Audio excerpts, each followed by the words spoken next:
Well, after the first 2.5 to 3 weeks of using the Touch Pro 2, I am very happy to say that I have found a near perfect phone for the way that I like to use my device throughout the day. TouchFlow 3D has been much improved since I last used the HTC Touch Pro a while back.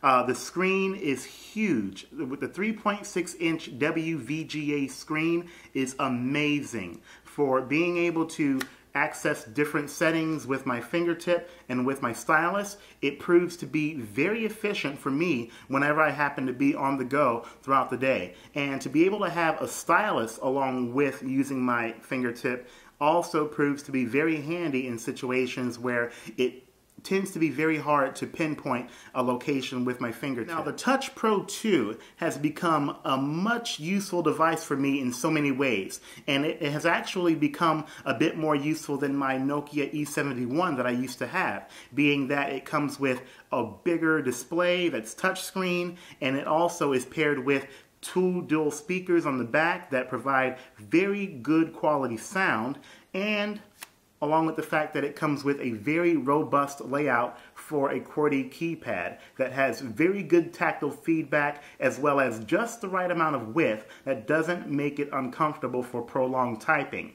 The dual speakers on the back that are in stereo are very powerful when it comes to speakerphone conversations and also listening to music and playing back videos. Unfortunately, listening to music through the speakers doesn't allow you to have any access to any sort of equalizer functioning. You can only use the built-in equalizer for music playing when you have the corded headset connected directly to the phone. I haven't really tried that yet, but I've gotten so used to my Bluetooth headphones to where I didn't really see a need to do it. Even though the TP2 happens to have a very good, solid quality feel to it, along with a very good weight, the unfortunate part is that the surface area is very slippery because it's so glossy and it feels very polished. Now, when you add the hefty weight along with the glossy surface area that tends to be very slippery, it's easy for the Touch Pro 2 to simply fall out of your hand. I was coming out of my car and trying to put the Touch Pro 2 into my belt clip holster as I was holding the door, and before I knew it, it slipped out of my hand and it fell into a puddle of water and it hit the ground. Unfortunately, there was some damage here that I'll show you guys right now. Now, if you guys can see very closely, there are some dents and scratches on the corner of the device from when I dropped it. And there are also some dents and scratches in the lower right-hand corner as well. There are also additional scratches and dents along the bordering of the front display. Okay? Now, I don't know if you guys can see it on the side of the Touch Pro 2, but there is some warping where it bulges out just a tad bit on the right-hand side of the device.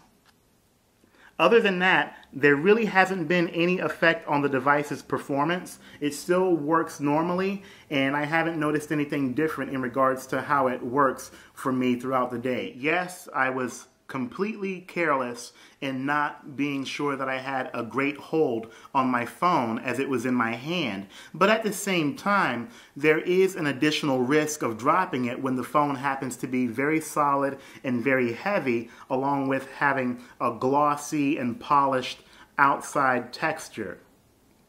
So any of you people out there who happen to buy a Touch Pro 2, be very careful as you're holding this device in your hand. If I'm not mistaken, there is also a video on PhoneDog.com where they were previewing this same phone, and the presenter almost dropped this phone when it slipped out of his hand as he was typing on the QWERTY keypad. Now, another issue that concerned me about the Touch Pro 2 as I used it happened to be the reception of the AT&T network signal.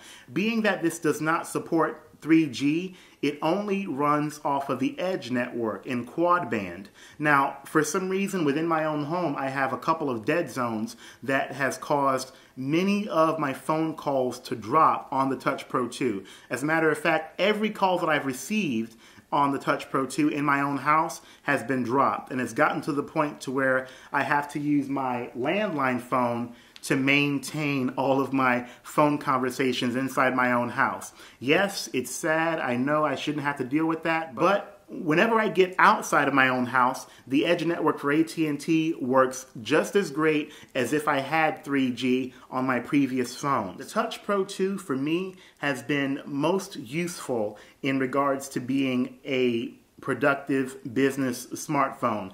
Whether I want to keep up with people with SMS messages or emails or surf the internet through a reliable touchscreen interface, the Touch Pro 2 has been the device for me in the past 3 weeks, and I have no plans on giving up on it whatsoever. I plan to hold on to it as my main phone for the time being, and I am looking forward to the AT&T version that would happen to have support for the 3G network.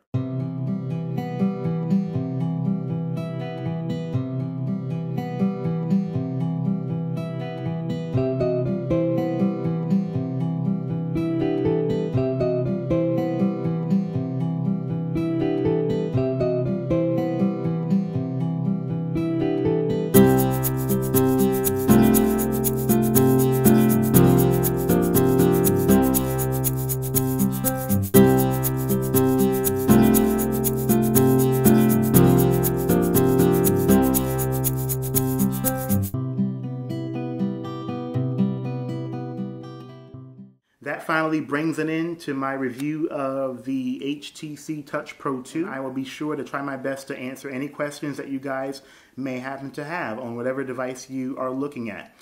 With all of that said, you guys take care and stay safe.